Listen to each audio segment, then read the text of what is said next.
Hi friends, welcome to our channel. ఇంకా బెండకాయ ఫ్రైని నేను ఇలా చేసుకున్నాను. ఇంకా చాలా రకాలుగా చేయొచ్చు. ఈ కర్రీని అయితే కర్రీ రూపంలో చేయొచ్చు అండ్ ఫ్రై లాగా ఉల్లి కారంతో చేయొచ్చు, ఎల్లిపాయ కారంతో రెసిపీ లాగా, ఇంకా సూప్స్ కూడా చేయొచ్చు.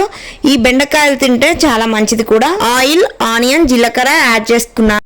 ఇంకా చాలా మంది ఇప్పుడు బెండకాయ బజ్జీలు కూడా చేస్తున్నారు. సో నేను సన్నగా కట్ చేసి పెట్టుకున్న బెండకాయ ముక్కలను అయితే చేసేసుకున్నాను. బెండకాయలతో మనం చాలా రెసిపీస్ అయితే చేయొచ్చు. ఇప్పుడు రీసెంట్గా అయితే ఇంకా బెండకాయ బజ్జీలు కూడా చేసుకోవచ్చు, బెండకాయ పకోడీ కూడా చేసుకోవచ్చు. అలా చాలా రకాల రెసిపీస్ అయితే ఈ బెండకాయలతో మనం ట్రై చేయొచ్చు. ఇంకా ప్రాపర్గా వేయించుకొని నేను కొంచెం ఒక 2-3 మినిట్స్ కుక్ అయ్యేలాగా ఆయిల్లో ఫ్రై అవ్వాలి కాబట్టి నేను మూత పెట్టుకొని ఉంచుకున్నాను. దినుసులు ముందే యాడ్ చేసుకున్నాను. ఇంకా అందులోకి బాగుంటాయి క్రిస్పీనెస్గా.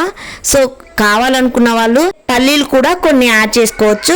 సో తర్వాత కొద్ది కరివేపాకు వేసుకోండి. అస్సలు జిడ్డుగా గమ్ముగా అంతా అతుక్కొని ముద్దలాగా కాకుండా ఉండాలంటే ఊరికే కలబెట్టకుండా కొద్దిగా సాల్ట్ వేసుకోండి.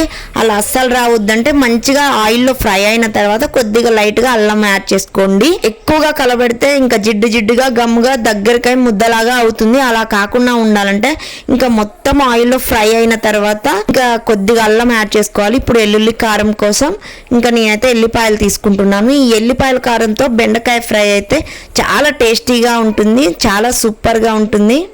వేడి చపాతీ, అన్నం, పరోటా, పూరీలోకి అయితే ఈ బెండకాయ ఫ్రై చాలా బాగుంటుంది.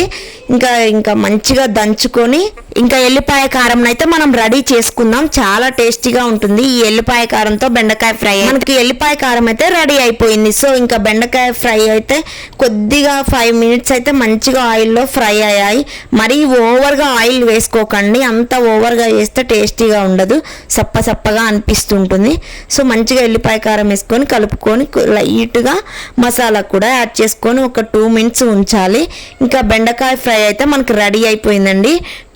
టేస్టీ బెండకాయ హెల్దీ కోసం ఎల్లిపాయ కారంతో బెండకాయ ఫ్రై రెడీ అయిపోయిందండి. పిల్లలైనా పెద్దవాళ్ళైనా చాలా ఇష్టంగా తింటారు. ఎందులోకైనా కూడా ఈ కర్రీ చాలా టేస్టీగా ఉంటుంది, హెల్త్ కూడా చాలా మంచిది. ఇంట్లో కూడా తప్పకుండా ట్రై చేయండి, చాలా బాగుంటుంది. మరిన్ని వీడియోస్ కోసం అయితే సబ్స్క్రైబ్ చేయడం మాత్రం అస్సలు మర్చిపోవద్దు. బెల్ ఐకాన్ని ప్రెస్ చేయండి.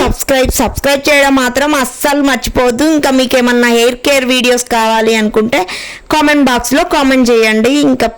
ఇంకా మరిన్ని వీడియోస్తో అండ్ మంచి వీడియోస్తో మీ ముందుకు వస్తూ ఉంటాను. సో స్కిప్ చేయకుండా చూడండి లాస్ట్ వరకు. చాలా బెండకాయ ఫ్రై అయితే చాలా బాగుంది. ఇంట్లో కూడా ఎల్లిపాయ కారంతో బెండకాయ ఫ్రై ట్రై చేయండి.